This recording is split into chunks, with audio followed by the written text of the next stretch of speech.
The flames of the campfire were burning high at the heart of Camp Wompalung, casting all of our features in a flickering orange glow. We sat on large wooden logs, which had been cut to make crude stools, and the one beneath me was wobbling back and forth on the uneven ground as I listened to the camp counselors telling their stories. The sky above was full of stars, and no moon was out that night, making the forest all around us even darker than usual.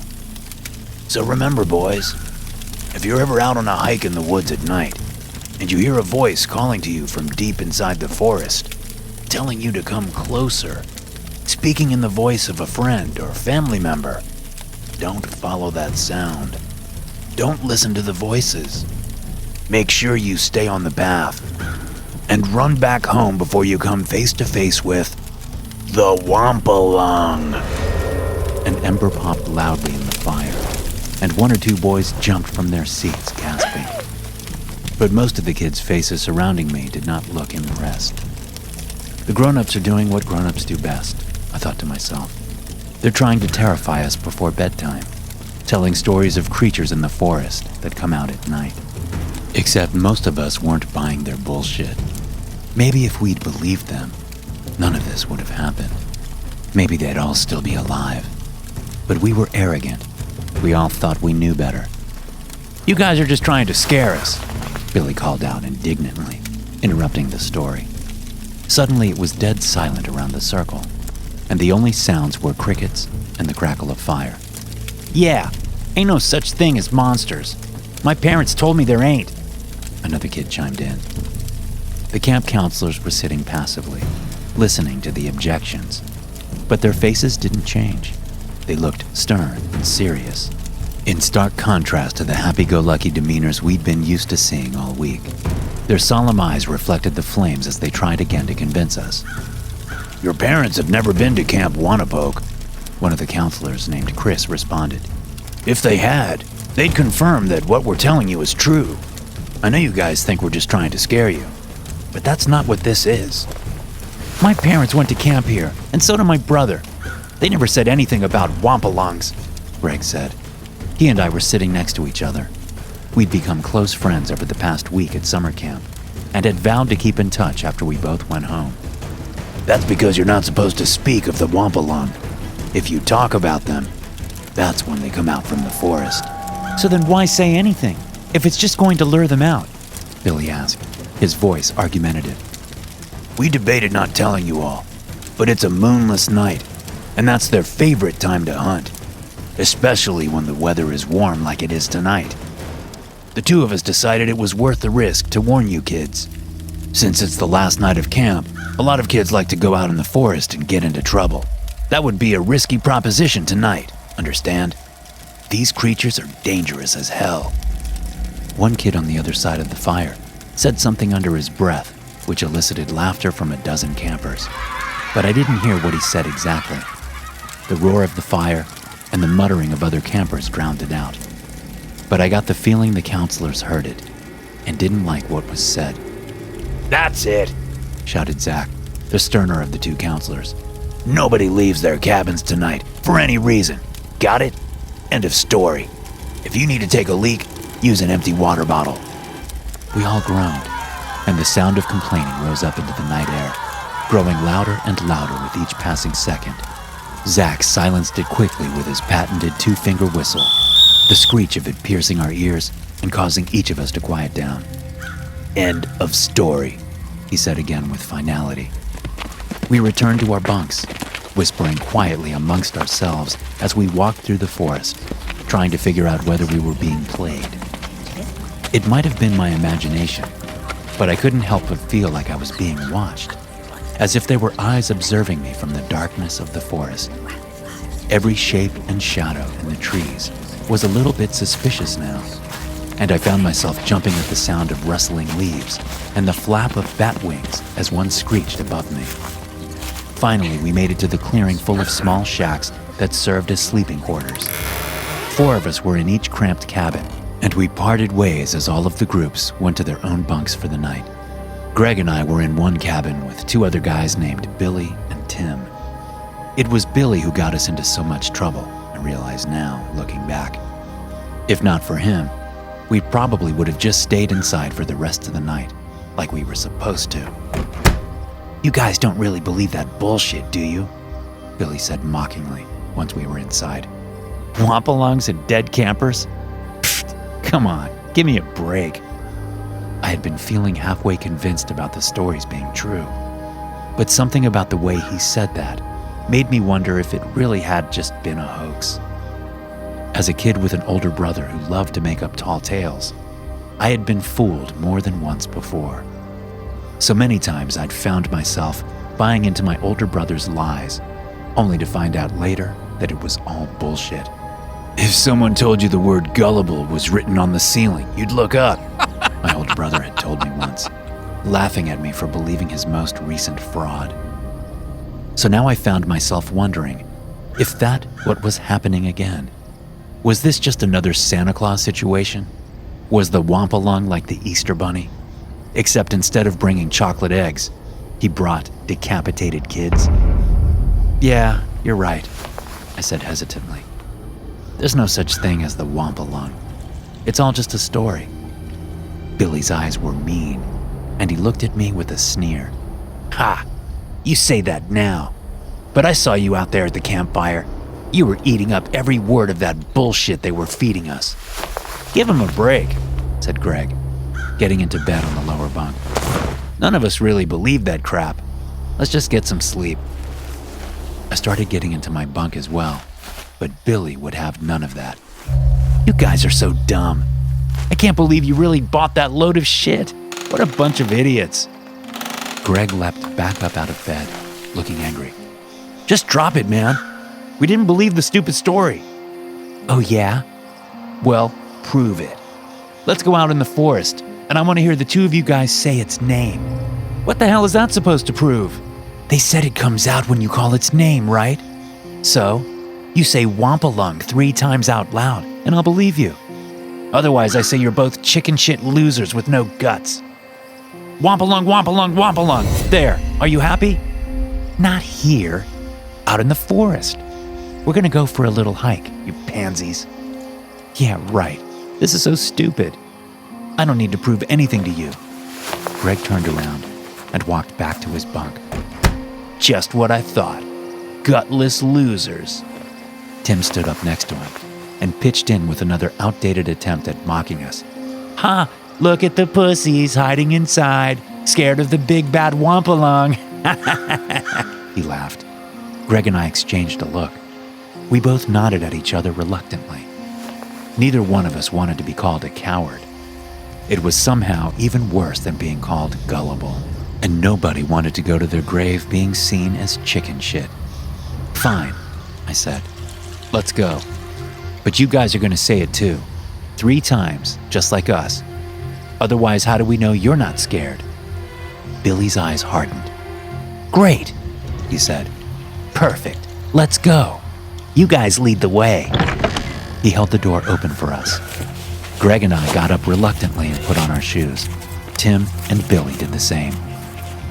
You can lead the way, I said, grabbing the door from Billy. This is your idea, dickhead. You go first.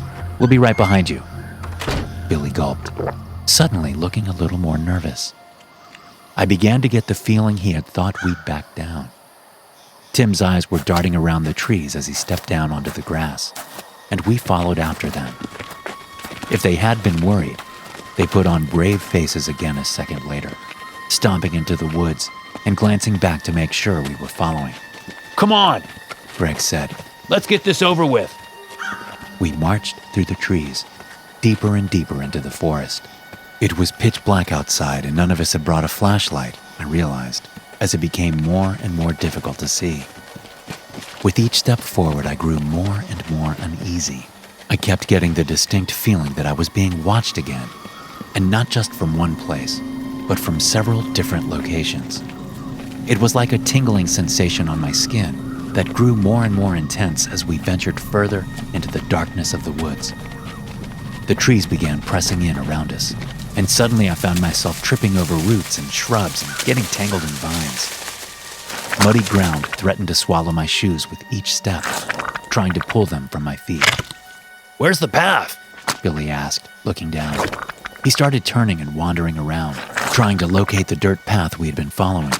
It was right here. We were on the path a second ago. We'll just backtrack, said Tim. Come on, let's get this over with already. He was looking around nervously, and then his eyes settled on me. Well, go ahead. Do it. Say the name. I stood there nervously, looking around for any signs of movement nearby. As far as I could tell, we were alone. Are you sure about this? Greg said suddenly. We don't need to do this for real, do we? Hesitating, I was about to agree with him when Billy interjected. Ha! I knew you guys were pussies. Check it out, losers. There's nothing but a bunch of frickin' crickets out here. He took a couple of steps away from us and then cupped his hands around his mouth. Wampalung, Wampalung, Wampalung. Hey, come and get it. Fresh meat right this way. I hope you like chicken. Then he turned around and smiled at us, looking very proud of himself. See? Told you idiots. There is no such thing as... He broke off suddenly at the sound of a dry twig snapping somewhere a little ways away. What the hell was that? Did you guys hear that? Another odd sound came from the woods nearby, which I couldn't place. It didn't sound like anything I'd ever heard before. There was a sound of cracking branches high in the trees after that, and I realized it was someone or something very tall moving towards us. Whatever it was moving fast. What the hell is that? Greg asked, backing up. I don't know, but whatever it is, it doesn't sound like a person. A scream suddenly came from the trees to our left, sounding like a man in terrible pain and anguish. Someone crying out in distress and hurt. His voice sounded familiar. But then a second later, that scream broke off into insane laughter. This way, guys. Over here. A voice said from the right. Who is that? I don't know, Billy said. It kind of sounds like Zach, the camp counselor. He was the one who had warned us about the Wampalung. Only his voice now sounded different, darker, and strained, as if trying very hard to sound normal but failing. All you have to do is take a few steps from where you are over towards me, and you'll be safe. Come on, guys. You know me. Come over this way. It's safe. The voice was persistent and friendly, but there was an undertone of something unpleasant underneath, an impatience, which hinted at an urgent need left unfulfilled for too long. A hunger left unfulfilled. Come, here, now. The voice was breaking apart now, devolving into something strangled, animalistic, and difficult to discern. An alien tongue which was unlike our own, like a jackal trying to talk. Zach's face suddenly appeared in the shadows, walking steadily towards us. But there was something very wrong with him. I couldn't tell what it was at first. It was so dark and difficult to see in that forest with no moon. As he drew closer, though, I saw why he looked so surreal. His strides were stilted and unnatural, his body far too tall, too slender and dark, lacking features of any kind except for on his face. When I took in his visage more closely, I saw it was slack and emotionless, like a corpse's face inside a coffin. The body beneath him was not his own, I realized. His form was black, so that it blended perfectly with the shadows of the forest. Whatever this thing was, it was wearing Zach's head like a hat, and using it as a disguise. It looked to me like a nightmare creature made of black ink and shadows. With no moonlight to illuminate the thing, it made it even more terrifying. Only glimpses of it could be seen in the darkness, while the floating head of our camp counselor sat atop its swirling liquid form. Are you boys looking for the Wampalung? Zach's dead face asked, his jaw making painful crunching sounds with each word. Blood poured from his mouth, dribbling down his chin. You shouldn't be scared of it. You should embrace it. Become part of the Wampalung, boys. Join the liquid shadows of the forest. That way you'll never have to leave Camp Wannapoke. You can stay here forever. His words devolved into a garbling jumble, and he ducked behind a tree, vanishing completely. It was totally silent in the woods for a few moments, except for the sounds of our rapid, terrified breathing. But then I heard movement coming from all around us, slithering sounds like snakes approaching on the ground, and its words came from every direction, like 1,000 voices speaking at once. I can show it to you. I can introduce you. Don't you want to become one with us? In the darkness, we all become as one. I looked down and recoiled when I saw a puddle of black, inky sludge spreading out towards me from the shadows of the forest. It rolled in towards me with a dreadful power teeming beneath the surface of it, electric like a thunderstorm, static in the air. "What is that shit?" Billy screamed, seeing the same thing that I was now observing. A spreading flood of malignant darkness getting closer by the second. I don't know! I yelled back, feeling hysterical, on the brink of a complete panic attack. All ability to reason was gone, and my fight-or-flight mode had kicked into overdrive, and I wasn't the only one. "Run!" Greg shouted, trying to avoid stepping on the encroaching puddles of darkness, which were now moving in closer on all sides. There was only one way to go, I saw, and it meant going even deeper into the forest, further away from the camp and from safety. The four of us bolted from the trees into a clearing, running as fast as we could get away from that spot. When I looked back over my shoulder, I saw the twisted shadow figure regaining its shape and standing upright again. It began chasing after us with a lopsided, shuffling gait.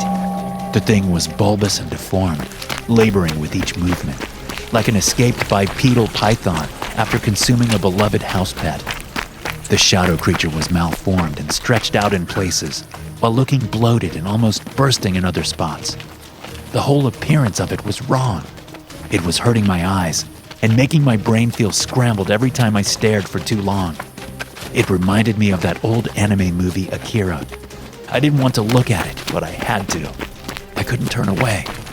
Come back, boys! Zach's decapitated head shouted after us, still in a twisted imitation of his own voice. I just want to help. Want to. Wampalung, Wampalung, Wampalung. It began a strange chanting incantation, and I saw more tendrils of darkness leaking out from the tree line all around us. The creature was calling to its own, drawing out more of its power. The sound of that ominous chanting began to come from the trees all around us, joining the creature's sickening voice. A low noise like rumbling thunder in the distance, repeating that dark word over and over again, until it no longer had any meaning. "This way! We can try to circle back towards camp," Greg said, pointing off to the right where a path was visible. It looked familiar, and I hoped he was right. The trees closed in again as we ducked through their boughs, out of the clearing and onto the path. Dark chants and heavy footfalls could be heard in pursuit, not far behind. And then there was the ominous sound of tree boughs breaking and snapping as something much larger than any of us chased us through the forest. Entire trees were soon collapsing in its wake, the thing gaining on us with each passing second, like a tsunami wave that we could not outrun. I was terrified to look back, knowing that it was just a few steps behind. I could hear its breath wheezing in and out with crackling gasps. Billy tripped over a root, and before I even realized what had happened, I had passed by him.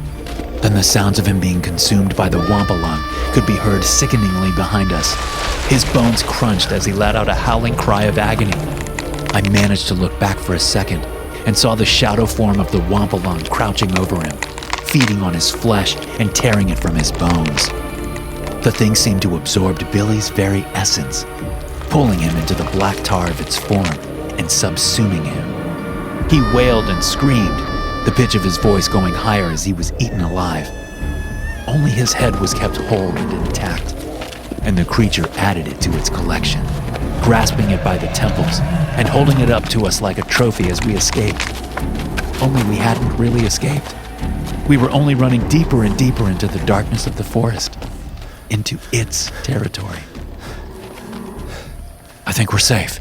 It's gone," Greg said as we sat, catching our breath behind a tree. "I don't know, man.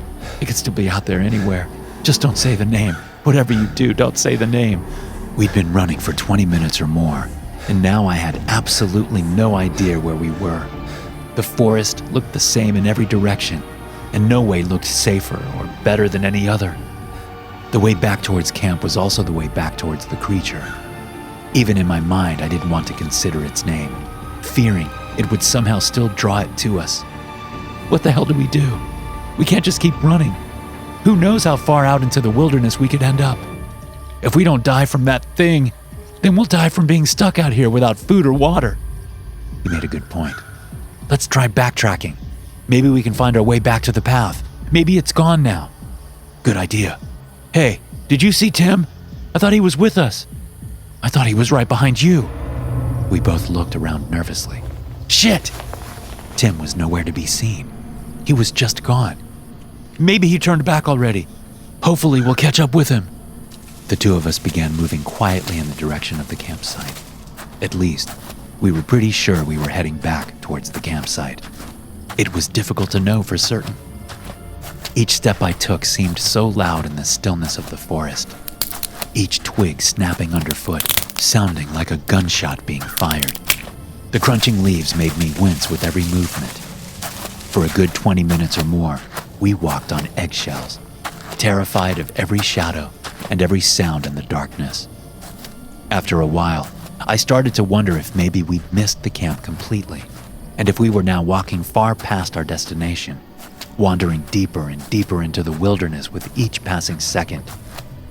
I breathed a sigh of relief when eventually we came into a clearing and I saw the silhouettes of the cabins up ahead. The lights were all off as the inhabitants slept inside.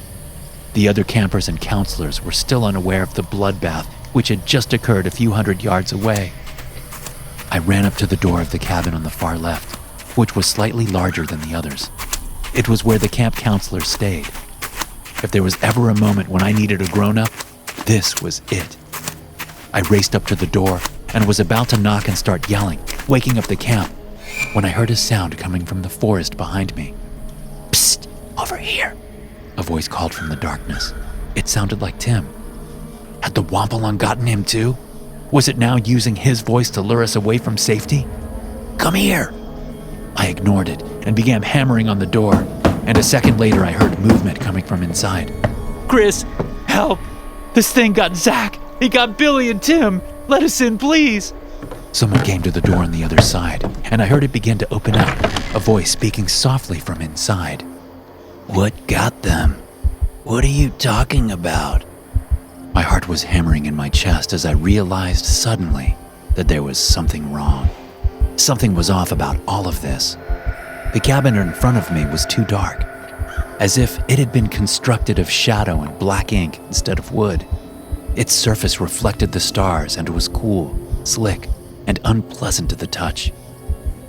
What got them? Repeated the voice from the shadow cabin. Say its name. I began to back away when I heard the voice calling from the woods again, in Tim's voice, clear and true. Run! It's not real! With that, the entire mirage of the cabin dissolved, and I fell several feet into the dirt from where I'd been standing.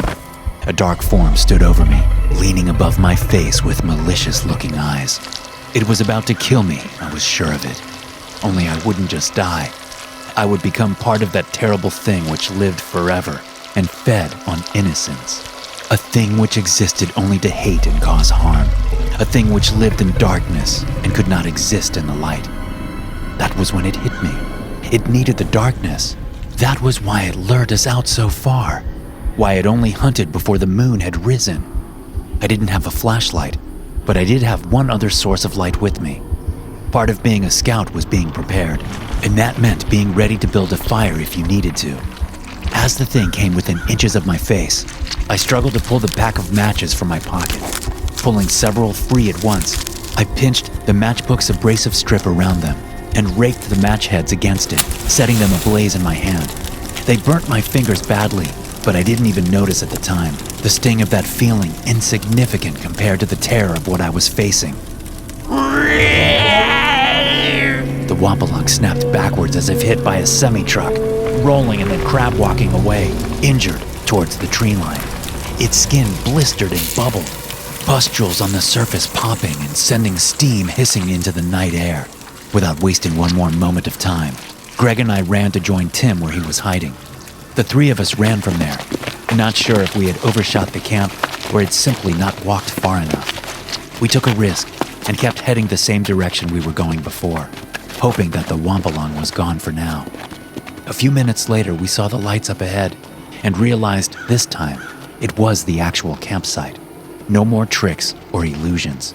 We began to scream for help as one light after another flipped on in the camp, glowing brighter in the darkness. Thanks for listening. If you enjoy these stories, be sure to subscribe to the podcast and check out some more of my episodes here.